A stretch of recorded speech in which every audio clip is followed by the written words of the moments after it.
The Vatican Summit on Sexual Abuse has brought to light many heart-wrenching stories. Survivors of sexual abuse by clergymen have gathered in Rome for the unprecedented 4-day-long summit called by Pope Francis. Many are coming out with their stories after bearing the trauma all their lives.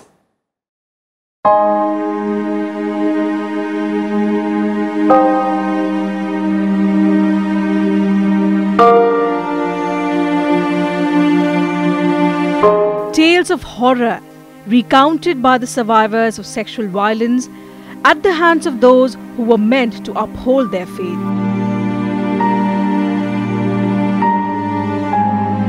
After years of sexual abuse by members of the clergy, the survivors are now speaking up. The Vatican Summit, called by Pope Francis against sexual abuse, is giving them hope and a voice. I was 13 years old when I was abused by a Catholic priest. This has impacted deeply on my life, and I have tried to fix it mainly by helping other people who were abused. This trauma will be with me until the end of my life. You are not alone. It is not your fault. The perpetrator is the only who is responsible. For many, the wounds of the horrific abuse refuse to heal even after years. I was raped and abused by my parish priest when I was 12 years old. At the time, I froze, didn't say anything, didn't do anything. I was molested for several months and violently raped. I buried the memories for 30 years, or some memories, for 30 years.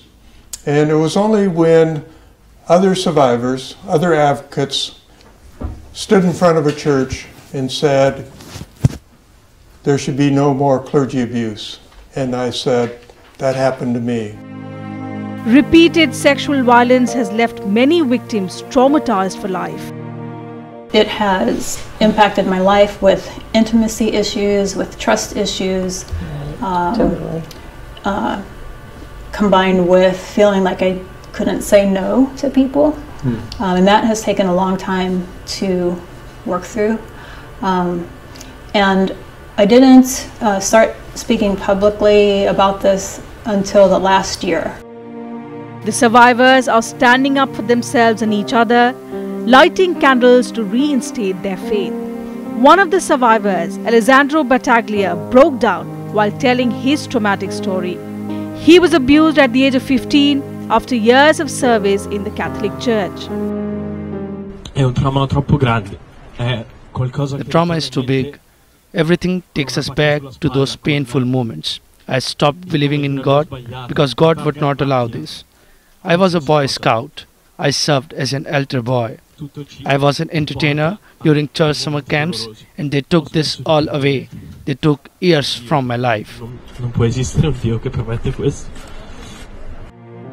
Several NGOs are coming forward in support of the survivors, aiming to put an end to this abuse and to lend support to their cause. If you have evidence and truth that a bishop or a cardinal is covering up for child sex crimes, does it really matter where you get it from? What matters is that you have it now, and you have to act, and you have to do something about it, because another child might be raped or assaulted tomorrow or the next day. That's what matters. The message of the Vatican Summit is spreading to other parts of the world as well. Survivors holding placards are exposing sexual abuse by priests right outside the Montserrat Monastery in Spain.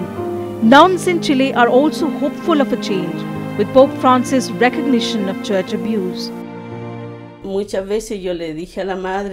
I told the Mother Superior many times about the fathers who were abusing the nuns. She said we were to blame and that we were the ones who provoked them.